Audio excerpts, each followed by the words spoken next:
like trade them and then get gold, and then trade that gold and buy mats with your gold that you earn. That's the easiest method.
I think I got the meteor tech pretty good. I like meteor better. Way more fun to play. I mean, granted, I guess I can't say that. I haven't played Blizzard, but from what I've seen, I mean, you can see, granted, this is only 88. This is only a tier 88, but I literally just, yeah, nothing to it. The hardest part is being able to walk through the mobs, like, because I don't have to stop for them, you know? It just, everything just dies.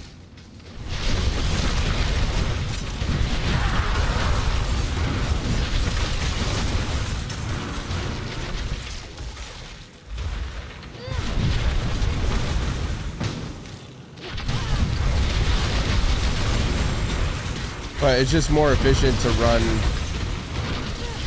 I'm actually gonna, when I get, I'm gonna craft some 90 plusers just for more XP, like 90 to 100s, pretty much the same thing at this point. But yeah, I did a lot of testing. I did a lot of testing today. Like I said earlier, I tried out two-handers. I tried out a lot of different Paragon things. I really did a deep dive into it, and because now my gear, I feel like I have all the gear I want essentially for the build. So like I said, now I really deep dived into it. Like I said, I even picked up a two-handed staff, tried that, many different Paragon combos, and actually my Paragon I still have to update in the guide, but I'll do that a little later. But yeah, I was able to figure out some tech today, man. Like, it feels very good. I'm gonna get this to 21 real quick, and the reason for that is, so I'll show you guys real quick why I'm doing that. That's a new glyph that I added in, and like I said, I changed actually a lot, but you can see the non-physical damage, right? It's really hard to cap that out for like this. So you can see I'm at 27% right now. The bonus, Frigid Fate, you deal bonus damage to vulnerable enemies 10 times the total amount of your bonus to cold. Well, non-physical damage is how you get that up, right? So I'm trying to cap that out right now to 30%, because if you look down here, my searing heat is already capped out, because obviously that's fire, but I'm trying to get that capped. And trying to get that cap, it's just a win-win. Super good thing to do, in terms of like just getting the ultimate damage, right? Actually, I'll go through everything real quick and kind of break it down, because like I said, this feels like true endgame gauntlet ready quality. It feels very strong. Like I said, I even went and tested like the two-hander that I was testing, but you know, compared to the one-hander and stuff. I was testing that on Duriel to see how fast I could if I could one-shot Duriel and how fast. I could not one-shot Duriel, even though it hits harder. Two-handers hit harder. I could not one-shot Duriel with it, and it felt super clunky, super slow, and that kind of defeats the whole purpose of why I'm playing Meteor. I want to be super fast, just zooming through, just melting everything in my path.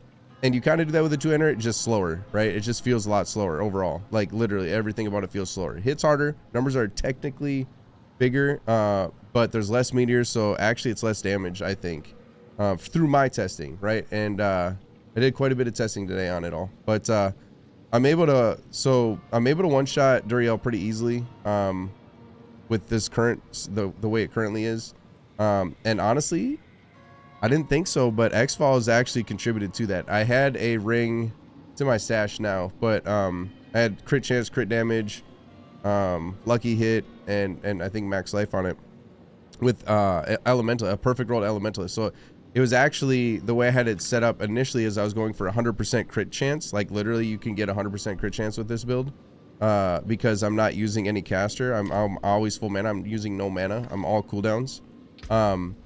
And so yeah, I went for the 100% crit chance. I was like, oh, if I get 100% crit chance, every single meteor is going to crit, every meteorite's going to crit. Like, that'd be the best, right? Well, that's what I thought. But like I said, when I actually went out and tested it in the, you know, real world scenario in the environment, it didn't seem to matter. Actually, it was less damage because, again, I got rid of elementalist completely. Don't essentially have that pure 100% crit chance anymore. But it's just significantly stronger, like I said, and I tested a lot of hits on Duriel between the two rings, between the, you know, the different weapons and stuff. And this, again, so I'm starting to ramble on, but the point is, did a lot of testing, a lot of variants, and this is what I ended up with feeling the best to me, you know, for my play, so what I want out of the build. And so yeah, I'll go through it quick and kind of give you guys an update on the end game meteor build that again, I've been tuning and getting ready for the gauntlet. But yeah, Starfall hasn't changed. 6 second, the best roll you can get, which is super important. I think, I mean, obviously if you can't get a 6 second, you can't, but you do want that to be as close to 6 as literal possible. And that's why I think a big reason, like I said, using the two-hander, look at, I lose 20% CDR because I drop the focus and I lose a bunch of lucky hit. That's why I don't like it. It doesn't feel good to me. Again, for my preference. But so yeah, 6 second, super lucky I got that. Huge. Obviously huge part of a meteor build, or the meteor build for season 3. Armor is really juicy. All DR with my one stat of total armor to get me capped with Jug. Perfect roll Jug. The total armor, you can see the percent isn't the greatest roll, but it doesn't really matter because I'm capped. So not worried there, but all the DRs are really good. And I'm running DR fortified, and the reason I'm doing that is because in my pet, I'm running fortify support, right? And I'll get to that in a second. But so yeah, you don't don't necessarily need DR fortified. If you could get DR close or just straight DR, that'd be good too. And then gloves, I'm running, and you'll see this is a common thing that I'm running too. You see my int is almost 1100, and that's because I'm getting int in all stat, not only to get my int as high as possible, but also to hit my breakpoints, because I have a lot of glyphs and a lot of nodes and a lot of rare nodes, and I'm trying to get all of the, you know, obviously the extra juice from that. So I'm running int all stat, crit chance, lucky hit chance on the gloves with shattered stars. One thing I will mention I did not test yet, I was thinking about trying excuse me, I was thinking about trying shattered stars on amulet, but like I was gonna do that with the two-handed variant, because like I said, the two-handed variant, I was putting 3 curses down here, then I was gonna try shattered stars on the amulet, but like I said, it's just, even if it does hit harder, which it already does the way I tested it, it just doesn't feel as good to me. So I don't know. That's one thing I didn't test though, that I initially was going to, but once I got into it, like I said, and then I didn't want to lose like my perfect rolled aspects and stuff. I only had so many perfect rolled aspects to do it, so many different swaps. So, but yeah, anyways, super good though. Shattered stars is pretty important when you're only running meteor, because it adds that extra additional damage on top of it, and that little bit of burning damage to get your buffs through that stuff. So again, it's pretty important, and it's a hard-hitting aspect. To bolts, no question. I do, for the gauntlet, I do have very similar to this. I'm running a basically all DR set of pants if I end up needing it for the gauntlet. But for now, like I said, anything up to tier 100 you could breeze through with Tibalts. Don't need the extra DR. I don't currently, the way I play, but I do have, like I said, I do have an option, a defensive option there. And then for the aspect, you know, there's actually a few different ones you could try. I think one's called like ever living, stuff like that, like take less damage from vulnerable enemies. Like, there's some really good defensive aspects that you could throw on your pants. And then if you end up needing it, or we end up needing it. And then Esu's, of course, really good roll here too. You'll see a lot of my gear is very good rolls, very high rolls, you know, perfect aspects. Like I said, this is truly tuned end game gauntlet ready. And then I run conceited on my one hand, and again, int all stat, crit damage, mastery damage. Perfect roll conceited, like I said. Perfect roll storm swell on the focus. Very good rolls here too. Int all stat, yet again, like I said, you'll see that everywhere I can get int all stat, I'm pretty much doing that. Crit chance, cooldown reduction. And then, like I said, I tried X-Falls, and I tried this a lot. I tried X-Falls versus, you know, a straight, pure, you know, damage ring with Elementalist. I had a perfect rolled 40% extra crit chance Elementalist, and X-Falls blew it out of the water. Both AoE, like multi-target and single target. Not even a question. Like, a lot. Like, it did way more damage with X-Falls. That surprised me. I didn't think that was going to be... I knew that X-Falls was going to be good with, like, when I had Firewall because of all the extra, you know, damage over time proccing it. But I thought after dropping Firewall and only having Meteor, but I think it has to do with Meteorite. I think because Meteorites, you drop a lot of Meteorites, right? And all the Meteorites have the chance to proc X-Falls, and I think that's where it's getting just a massive boost. At least that's what, through my testing, how I, you know, like I said, I was not able to one-shot Duriel. Even with this setup and just switching the ring, I could not one-shot Duriel, no matter how hard I tried, how perfect I played. I put this on, and it made it night and day easier. And then Talrashas, of course, for the other ring, and 15% there. You do want non-physical damage, pretty high roll on that. Like this, I'm actually going to try to get better. The cooldown reduction and then the physical damage are good, but the lucky hit is low. And honestly, the more lucky hit you can get, the better. I'm at like 91-ish%, I think 91%, something like that. And I want to get it even higher. Not necessary, but again, I'm trying to get it to the ultimate, right? And that lucky hit is the worst roll. So I'm going to try to get a better ring of that later tonight. And then the amulet, of course, I'm running all pure damage, and that's how I'm able to get such high int. Is I'm not running movement speed. I don't need it. I have so much crit chance already, and like I said, getting rid of the I literally had a setup for 100% true 100% crit. Every single meteor, everything was doing 100% crit, and it wasn't as expected. But yeah, cooldown reduction is massive, makes everything feel smooth, and for me, what I want from the build, like I need as much CDR as I can get. Honestly, I wish it was even a little higher, but this is all I could get for now. But 3 ranks devouring, 3 ranks mastery, cooldown reduction, int %, and of course 3 curses on there. So gear wise, I'm pretty locked in, pretty set. Like I said, the only thing I really plan on swapping, you know, in the gauntlet, we'll see obviously once the gauntlet comes, but the only thing I'm gonna really, you know, expecting to maybe not even have to, ideally I wouldn't want to, but if I need to, I have that super DR. I can add a lot more DR by switching out to bolts. So yeah, and then into the pet. So I did get Genesis last night. Finally, I have Evernight, Genesis. I have, like I said, I'm ready, but I'm running Tempest, Frigid support, and the reason I'm doing that is for the chill.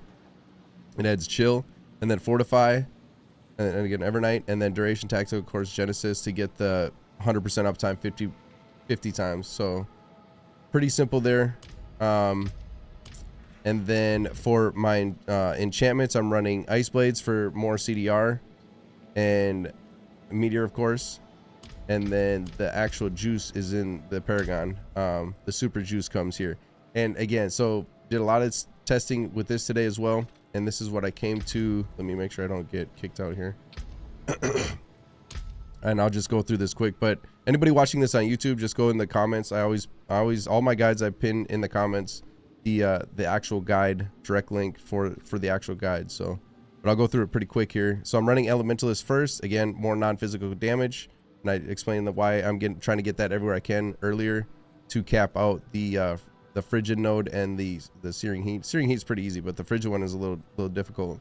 But if you, like I said, it's possible. I don't even have my enchanter all the way up. Once I get that there, I think I'll be at 30%, which is capped out, which is, yeah, juice. But yeah, so elementalist in the starting node up into searing heat, over into adept for the increased area damage for your mastery skills, for meteors, meteorites. Like it's juice. Destruction capped out every bit I can get, because again, I want as much crit. It's really hard to get crit strike damage, so that's where I'm literally getting it everywhere I could possibly get it, as much as I could get it. Over here we got and that's on the burning instinct node. And then up here we got the frigid fate, which again, you can see I'm at 27% right now. I'm almost capped out, and that's what I'm working towards now. And this is one of the new things I added in, the enchanter glyph. And I'm not so, like, the extra 5% resistance is like, yeah, it's, I mean, it's probably gonna help in the gauntlet some, but that's not the main point of getting it. The main point is, again, getting that non-physical damage in order to get that cap up, and it seems to help a lot. So you'll see I went from 6 glyphs, I'm at 7 glyphs in the build right now. Crazy. But I didn't have to sacrifice that much in order to do it. I just had to change things around, and you know, I mean, I had to sacrifice something somewhere, but I think it was worth it, right? I picked up frigid fate, added that in, and able to cap that out, get a lot more damage overall from it, I feel like, without losing my other stuff, right? One of the things I did swap though is I actually added in tactician, and that's because in my build I have 3 defensive abilities that I'm using, literally, you know, ice armor, flame shield, and teleport are all defense. So I pretty much have, not pretty much, I do have 100% uptime with that 10 times, and it's instant. So and not only that, I'm also able to get extra DR from chilled, which my pet is doing 100% of the time, and a little extra int. But so I grabbed that over there, and this is in the icefall node. And then go over here into the enchantment master, and you'll see that's one of the things I sacrificed. I got rid of enchantment master in order to add in a 7th glyph, and I think it was worth. So far I think it was worth, because that's all I really had to do in order to be able to come up here and grab that. I took those points down there, a couple more finessed around, and I was able to come up here and get that. But so yeah, in this, the enchantment master added the reinforced, and again, you can see I got the non-physical damage, a little bit extra resist, int, and then damage reduction from barrier. I think that's gonna be a big player in the gauntlet. And then, like I said, the big change was taking away enchantment master, because not only did I get all these points here, right, all the way down up to here, and like I said, I basically just put them up here, as you see, boom, and then I put flame feeder up here.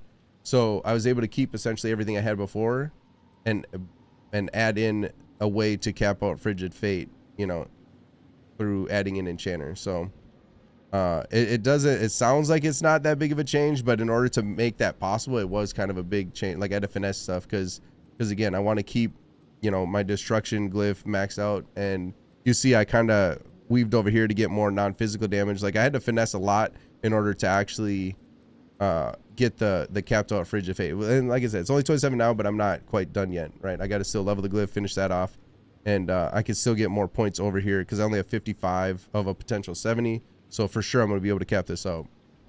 And but yeah, Paragon is absolute juice. Like this is juicy.